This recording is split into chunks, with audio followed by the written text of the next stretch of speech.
Kailan ka huling nag-isip ng ganito? Kung hindi na niya ako mahal, bakit parang ramdam ko pa rin ang presensya niya? Tahimik siya. Wala siyang sinasabi, hindi siya humahabol. Pero sa bawat segundo ng kanyang pananahimik, lalo kang kinakain ng sarili mong isip. At doon nagsisimula ang isang laro na hindi mo alam na matagal ka na palang kasali. Hindi siya nag-reply pero binuksan mo pa rin ang chat. Hindi siya nagparamdam pero ikaw mismo ang gumagawa ng mga eksena sa iyong utak. Nakikita mo siya sa mga lugar na dati ninyong pinupuntahan. Naririnig mo ang boses niya sa ilalim ng katahimikan ng gabi. Tinitingnan mo ang telepono ng paulit-ulit. Naghahanap ng maliit na senyales, isang tuldok na nagla-load, isang scene na hindi pa lumalabas, isang emoji na hindi nakakatugon. At dito pumapasok ang pinakamalupit na bahagi. Hindi lang siya ang nawawala. Unti-unti ring nawawala ang pagkatao mong dati mong ipinagmamalaki. At ito ang masakit na katotohanan. Minsan mas malakas ang epekto ng katahimikan kaysa kahit anong salita. Pero bago tayo tuluyang pumasok sa mas malalim na usapan, kung bago ka pa lang dito sa ating channel, huwag mong kalimutang mag-subscribe at i-click ang notification bell para sa mga susunod nating uploads ay palagi kang updated. Dito, sama-sama nating hinuhubog ang isip at kaluluwa gamit ang mga aral ng Stoicism at Pilosopiya. Mga kaisipang hindi lang nagbibigay ng aliw, kundi nagbibigay ng lakas para harapin ang matitinding laban sa buhay. Ang masakit na katotohanan, ang hindi natin napapansin, bawat kilos natin, maging kasing liit ng isang paghinga, isang tingin, o isang hindi sinasadyang pagkibit-balikat, ay may kakayahang magtanim ng libu-libong katanungan sa isip ng ibang tao. Minsan, isang simpleng hindi pag-reply sa mensahe ang nagiging dahilan para isipin nilang may mali na. Isang pagbabago sa tono ng boses ang nagiging mitsa ng kanilang pag-aalala. Sa mundo ng damdamin, walang maliit na bagay. Lahat ay nagiging malaki kapag mahalaga sa atin ang taong gumagawa nito. Kaya nga kahit ang katahimikan na para sa iba'y simpleng kawalan ng salita ay nagiging pinakamalakas na sigaw sa puso ng isang umaasa. Ngunit heto ang pinakamapait na katotohanan. Kapag mas hinahabol mo ang isang tao, mas lalo silang lumalayo. Parang isang ibon na nasa iyong mga palad. Kapag banayad mong hinawakan, maaari itong manatili. Pero kapag pinisil mo ng mahigpit, doon ito nagpipilit lumipad palayo. Ganyan ang tao, habang pinipilit mong hawakan, lalo silang naghahanap ng kalayaan. At dito pumapasok ang kakaibang kabalintunaan ng buhay at pag-ibig. Mas nararamdaman ang presensya mo kapag kaya mong wala ka. Kapag tumigil ka sa paghabol, doon nila mararamdaman ang puwang ng pagkawala mo. Kapag pinili mong hindi sumagot, doon nila maririnig ang bigat ng iyong katahimikan. Bakit sila natatakot kapag tumigil ka? Dahil hindi nila inasahan na kaya mong mabuhay nang wala sila. Sa isip nila, sila ang sentro ng iyong mundo. Sila ang dahilan ng iyong galaw, ng iyong saya, ng iyong lungkot. Pero sa oras na pinakita mong kaya mong tumayo ng mag-isa, doon sila natataranta. Dahil sa katahimikan mong iyon, unti-unti nilang nakikita ang katotohanang sila pala ang hindi sentro ng iyong mundo. At dito pumapasok ang sinabing aral ni Friedrich Nietzsche. Ang tunay na kalakasan ay nakikita sa kakayahang tiisin ang kawalan. Kung kaya mong tiisin ang pananahimik ng iba, kung kaya mong tanggapin ang kawalan nila, nang hindi guguho ang pagkatao mo, ikaw ang tunay na malaya. Hindi mo hawak ang kilos nila, pero hawak mo ang kapangyarihan na hindi sila kailanman maging tali sa iyong kaluluwa. 2. Ang kwento ng emperador. Isipin mo ang isang emperador sa sinaunang Roma. Lahat ng tao sa kanyang paligid ay nag-aabang sa bawat galaw niya. Isang pitik lang ng daliri, maaari niyang ipahinto ang isang digmaan. Isang tango, maaaring ipalabas ang isang desisyon na magbabago ng buhay ng libu-libong tao. Sa kanyang salita, ang isang alipin ay maaaring maging malaya at ang isang sundalo ay maaaring maging bayani. Ngunit heto ang nakakagulat. Madalas wala siyang sinasabi. Tahimik lang siyang nakaupo, nakatitig, hindi nagpapakita ng emosyon. Ang kanyang kawalan ng salita ay mas mabigat pa kaysa sa kahit anong talumpati. Ang mga tao sa paligid niya ay kinakabahan, nag-iisip, nagtatanong. Ano kaya ang iniisip niya?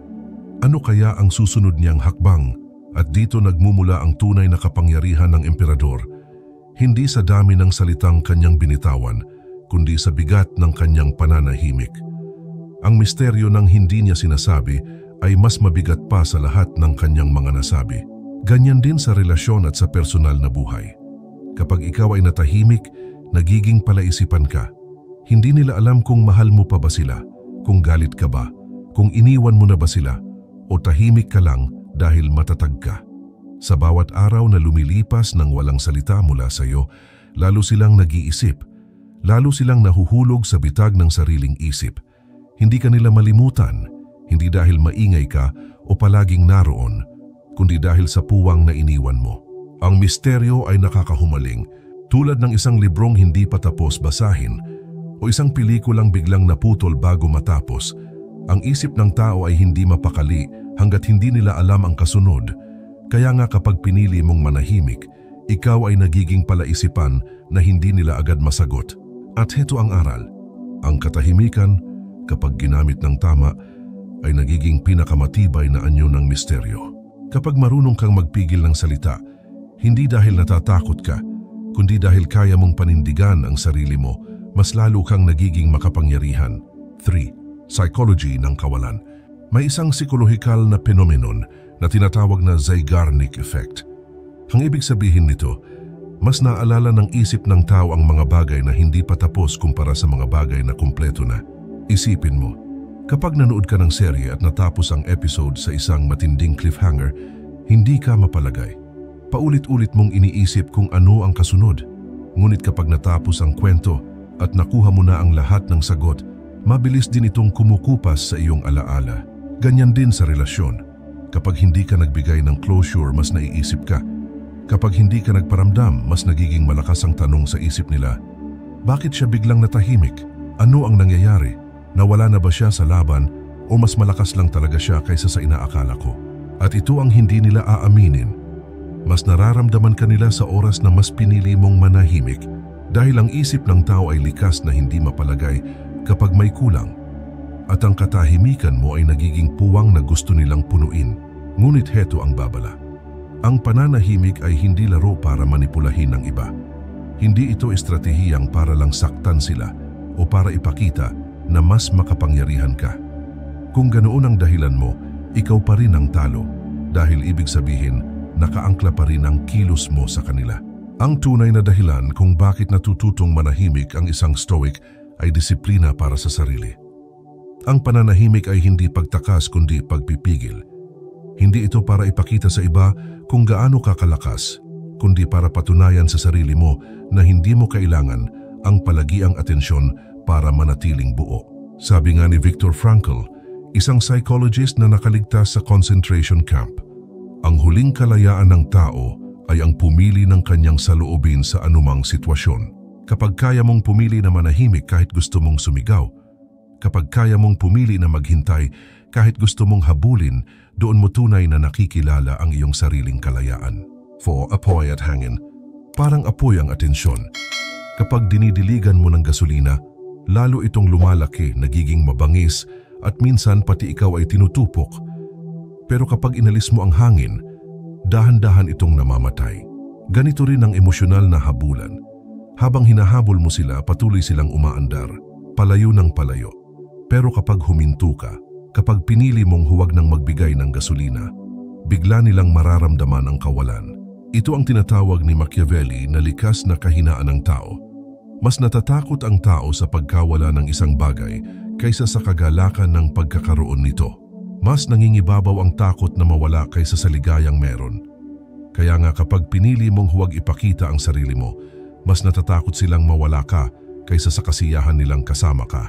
Isipin mo ang isang kandila sa madilim na silid. Habang may apoy, hindi nila gaanong pinapansin. Pero kapag bigla itong namatay, doon nila mararamdaman ang lalim ng dilim. Ganito ang presensya mo. Habang palagi kang nandyan, iniisip nilang normal lang. Pero kapag nawala ka, doon nila mararamdaman ang bigat ng iyong kawalan. At dito nagiging totoo ang isang simpleng katotohanan. Minsan mas malakas ang alaala ng pagkawala kaysa sa alaala ng presensya. Kaya ang tanong, ano ang mas gusto mong iwan? Ingay na madaling makalimutan o katahimikang hindi nila malimutan kahit lumipas na ang panahon. 5. Ang kasaysayan ng pananahimik. Noong panahon ni Dietrich Bonhoeffer, isang teologo na tumindig laban sa malupit na rehimeng Nazi, natutunan niya ang kapangyarihan ng pananahimik at paninindigan. Alam niyang ang bawat salita ay maaaring magdala ng panganib, hindi lamang para sa kanya, kundi para rin sa mga inosenteng taong nasa paligid niya. Kaya't minsan, ang pananahimik ay hindi simpleng pag-iwas. Ito'y isang matalinong anyo ng paglaban. Hindi niya kailangang sumigaw para ipakita ang katotohanan. Sa halip, ang tahimik niyang pagtanggi sa pagsuporta sa kasinungalingan ang siyang naging pinakamalakas na tinig. Ipinakita niya na may mga sandali sa buhay kung saan ang hindi mo sinasabi ay mas mabigat kaysa sa lahat ng masasabi mo. Kung babalikan pa natin ang kasaysayan, makikita natin na paulit-ulit itong nangyayari. Si Marcus Aurelius, ang Stoic na emperador, ay madalas tumugon sa kanyang mga kaaway hindi sa galit, kundi sa tahimik na pagninilay. Ang kanyang katahimikan ay hindi kahinaan. Ito'y paninindigan na hindi siya alipin ng bugso ng emosyon. Si Gandhi, bago pa man maging isang pambansang leader, ay unang natutong manahimik sa gitna ng insulto. Ang hindi niya pagganti sa bawat pang-aapi ay naging mas malakas kaysa anumang sigaw ng galit. Maging si Jesus, sa harap ng kanyang mga akusador, ay madalas pinili ang katahimikan, at sa katahimikang iyon, lalong lumitaw ang bigat ng kanyang paninindigan. Makikita natin dito ang isang napakahalagang aral. Hindi lahat ng laban ay nasusukat sa dami ng salita. Ang iba, nasusukat sa tibay ng pananahimik. At ganito rin sa personal mong buhay. Sa tuwing pinipilit mong magpaliwanag, mag-justify o maghabol, lalo mong ibinibigay ang kapangyarihan sa iba. Ngunit kapag kaya mong tumigil, huminga at magsabi ng, "Tama na, hindi ko kailangang ipilit ang sarili ko." Doon mo tunay na nakikita ang iyong halaga dahil ang katahimikan ay hindi kawalan. Ito ay isang pahayag, isang anyo ng dignidad na nagsasabing, hindi ko kailangang sumigaw para marinig. Hindi ko kailangang maghabol para pahalagahan. Ang katahimikan ko ay sapat na patunay na hindi ako alipin ng iba. 6. Ang tanong para sa iyo. Kaya ngayon, tanungin mo ang sarili mo ng buong katapatan, bakit ka ba sobrang takot kapag hindi siya nagparamdam? Bakit parang buo ang pagkatao mo kapag siya ay nandyan? At parang guguho ka kapag siya ay nawala? Subukan mong pakinggan ang tibok ng iyong puso. Hindi ba't matagal ka ng pagod? Pagod ka ng maghintay ng mensahe na hindi dumarating. Pagod ka ng magpanggap na okay ka lang. Kahit sa loob-loob mo, umaasa ka pa rin na mapansin, mahalin, pahalagahan. Pero sa sobrang habol mo, hindi mo na napansin na ikaw mismo ang nawala. At ito ang pinakamasakit na katotohanan. Kapag hinahanap mo ang sarili mong halaga sa mata ng iba, lagi kang mauuwi sa pagkatalo dahil hindi nila tungkuling buuin ka. Hindi nila responsibilidad na iparamdam sa iyo na sapat ka. At kung hahayaan mong sila ang maging sukatan ng iyong pagkatao, para mo na ring ibinigay ang susi ng iyong kalayaan sa kanilang mga kamay. At dito pumapasok ang Stoic na prinsipyo, hindi mo hawak ang kilos ng ibang tao, pero lagi mong hawak ang desisyon mo kung paano ka tutugon. Maaaring hindi sila magparamdam, maaaring piliin nilang saktan ka, o maaari nilang ipakita na hindi ka nila pinapahalagahan. Ngunit nasa iyo ang huling salita kung hahayaan mong masira ka o pipiliin mong manatiling buo. Tulad ng sinabi ni Epictetus, hindi ang mga bagay ang nakakasira sa atin, kundi ang ating paghatol tungkol sa mga bagay na iyon. Kung gagawin mong sukatan ng sarili mong halaga ang pananahimik ng iba, tiyak na madudurog ka. Pero kung gagawin mong sukatan ang kakayahan mong tumindig kahit walang kumakampi, doon ka lalakas. Kaya bago ka muling maghabol, bago ka muling magpaliwanag, bago ka muling lumuhod sa harap ng katahimikan ng iba, tanungin mo muna ang sarili mo, ako ba ay nakikipaglaban pa dahil mahal ko siya? O dahil takot akong mawala ang parte ng sarili kong itinaya sa kanya? Ang sagot diyan ay hindi galing sa kanya. Ang sagot ay nasa iyo. Sa huli, ang katahimikan na kinatatakutan mo ay hindi tungkol sa kanila. Ito ay salamin, isang malinaw na refleksyon ng kung paano mo nakikita ang sarili mo. Kung natatakot kang hindi nila mapansin ang presensya mo, baka dahil ikaw mismo ay hindi mo napapansin ang halaga mo. Kung nasasaktan ka sa tuwing hindi ka nila pinapahalagahan, baka dahil ikaw mismo ay hindi mo pa lubos na pinapahalagahan ang sarili mo. At kung patuloy mong hinahabol ang mga taong lumalayo, baka hindi talaga sila ang hinahanap mo. Baka ang sarili mong buo at malayang pagkatao. Sabi ni Marcus Aurelius, hanapin mo ang iyong loob. Doon nakatago ang bukal ng kabutihan na hindi kailanman mauubos. Kung kaya mong manahimik, kung kaya mong tumindig ng mag-isa, kung kaya mong maglakad sa gitna ng kawalan at hindi matakot, doon mo makikita na hindi mo kailanman kailangang habulin ng sinuman para maging sapat. Dahil ang tunay na kapangyarihan ay hindi ang mapansin ng lahat. Ang tunay na kapangyarihan ay ang hindi matakot na hindi pansinin ng sinuman at manatiling buo pa rin. Kaya't ngayon, imbes na tanungin mo kung bakit hindi ka niya pinapansin, itanong mo sa sarili mo, kaya ko bang mabuhay ng totoo ng may dangal, nang hindi nakatali sa kanyang tingin o atensyon? Kung kaya mong sagutin ng, doon ka na talaga malaya. At tandaan sa mundong ito, hindi palaging ang pinakamalakas ang may pinakamatinding tinig. Madalas ang tunay na makapangyarihan ay ang mga taong marunong manahimik. Kung naramdaman mong tumama sa iyo ang mga sinabi ko, kung may mga bahagi ng video na parang ikaw ang tinutukoy, tandaan mo, hindi ka nag-iisa. Lahat tayo dumadaan sa ganitong laban. Ang labang hindi palaging nakikita ng iba, kundi sa loob mismo ng ating isipan. At kung gusto mong patuloy na paalalahanan ang sarili mo ng mga ganitong aral, mga katotohanang hindi madalas sabihin pero kailangan mong marinig, huwag mong kalimutang i-like ang video na ito at mag-subscribe sa channel. Dahil dito, lagi kang may kasamang boses na magpapaalala sa iyo na kaya mong maging buo kahit mag-isa. I-share mo rin ito sa isang kaibigan na tingin mong kailangan makarinig ng ganito ngayon.